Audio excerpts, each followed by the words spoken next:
guys? Here we are. Welcome back to Jay Luntz Reviews. As per usual, I'm your host, Jay Luntz. And today we're talking about the new album from Swans, their 17th studio album, in fact, and set to be the final album in this iteration of their sound, of their style, titled Birthing. Obviously, being someone who is very familiar with Album of the Year, the site, and being a part of the community for years, it would only make sense for me to talk about the release from one of the most beloved bands on the site, and honestly one of the most beloved rock bands, critically at least, of the last couple of decades. And with the band as beloved as they are, I really don't feel the need to go through the history of the band up to this point because we'd be here all day for sure, but these guys are a post-rock band led by Michael Gira, who have gone through evolution after evolution after evolution since the fucking 80s. Over the years, the records went from these noisy, bashful, no wave to meditative, sprawling, expansive 2-hour monsters with many shifts in sound and experimentation with post-rock, drone, neo-folk, and noise.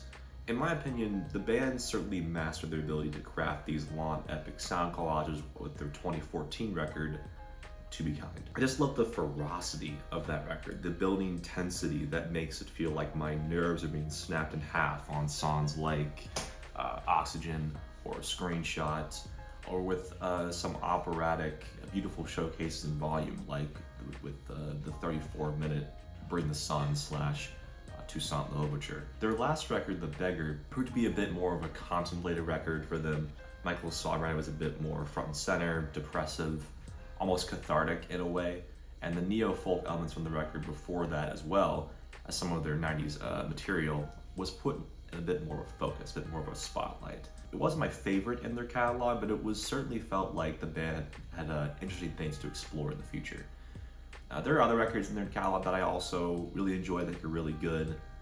Some that are a bit overrated, in my opinion, but still, we should probably start talking about the new record since it is almost 2 hours long, like many Swans projects. Not only that, but Birthing gives birth to 6 tracks that clock in at around 20 minutes or so, aside from one 6-minute interlude, because these days for Swans, an interlude is the length of 2 standard musical tracks for any band or artist. The firstborn track on the record comes in the form of The Healers, one of the behemoth 21-minute cuts on the record. It begins with a subtle, persistent, and sparse percussion, almost like cymbal taps, before the rhythm section solidifies into a hypnotic groove with powerful bass and bashing drums. Soon the flurry of bass drums, guitars, and heavy drone mesh into this chaotic industrial maelstrom that just eats Gira's vocals alive. After this, the noise slowly dissolves into ambience and a quiet, seething drone, and the lyrics showcase Gira going for a odd role reversal, I would say, where he is talking about being a mother for a child falling from heaven. But the healing that he's able to bestow upon this child isn't a very graceful process, because there are 2 sides to being this paternal figure in his eyes.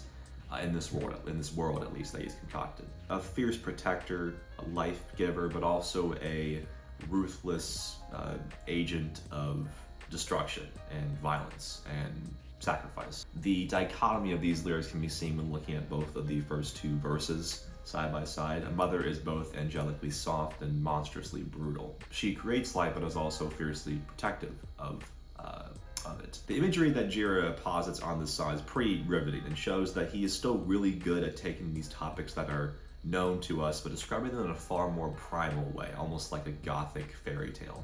I do think that the track hangs on a bit too long to its slow burn, and the final moments are definitely more interesting sonically than the middle portion, especially with how draining Gira's vocals can get at times, but it's still a strong start to the record. It feels a bit less holy and angelic than their previous album, and more of a perilous journey through purgatory, where one false step could mean losing your sanity. This is followed by the more frenetic, angry, and confrontational cut, I Am a Tower, the only lead single we got for this album, and it is quite stunning.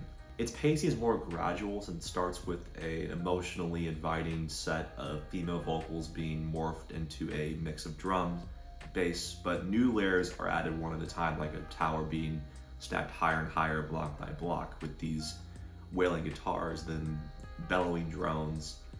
The track almost has a krautrock groove to it, I would say, especially in the middle chunk where the instrumental picks up nicely. The soothing vocals at the start are replaced by Jiro's gravelly, throaty voice, where he actually shows a bit more range with the softer vocals towards the end before the final movement of the track. He sounds like a mad pastor conducting some fucked up homily at a church or something. Now, these lyrics are more abstract, messed up, and weird than even I'm used to for Swans material, as Michael Gira never tells a straightforward story. But I do think this song does play into the birthing theme, as it may be in reference to the creation that was born or that was described in the previous track.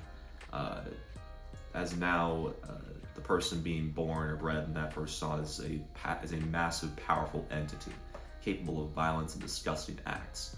As he builds himself up, talking about the treacherous, horrible land that is before him that he rules, then after this he compares himself to much smaller, inconsequential, weaker things, like a kitten, a lamb, or a pink bubble.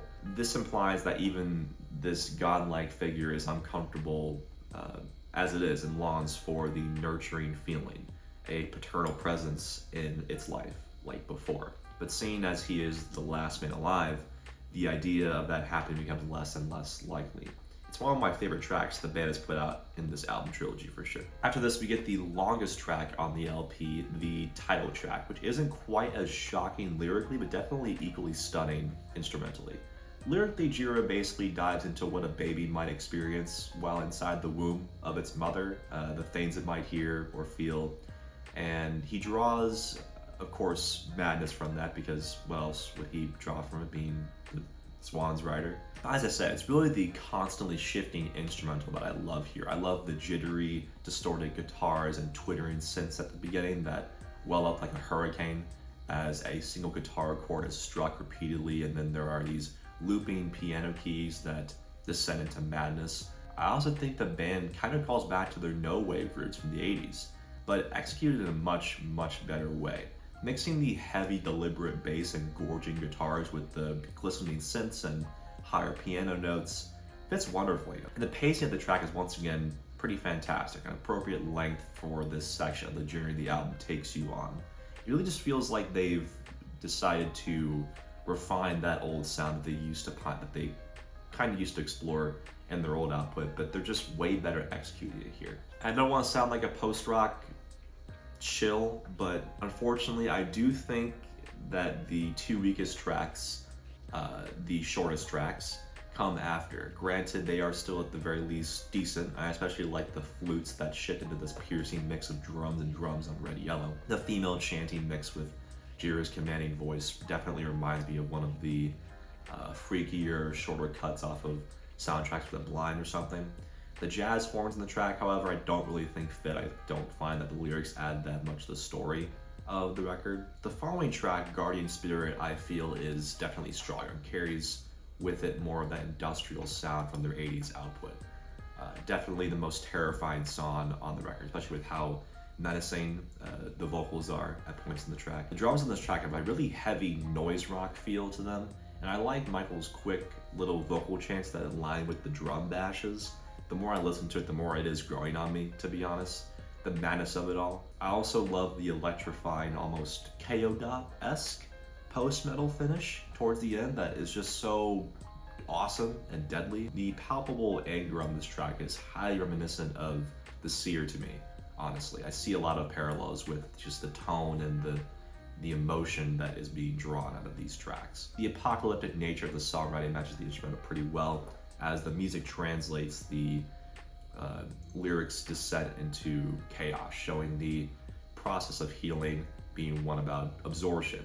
It chronicles a journey of what I believe to be the person who was born in the birthing track, where they experience the true extent and ferocity and out-of-control nature of their guardian. But the merging is definitely a more interesting cut as well, as it shifts the pacing of a normal Swans track and starts with a sinister, no-wave, almost sludge metal instrumental, but then transitions to a wallowing, deafening mix of shiny percussion and heavy drones and the signature Jiro vocal acrobatics.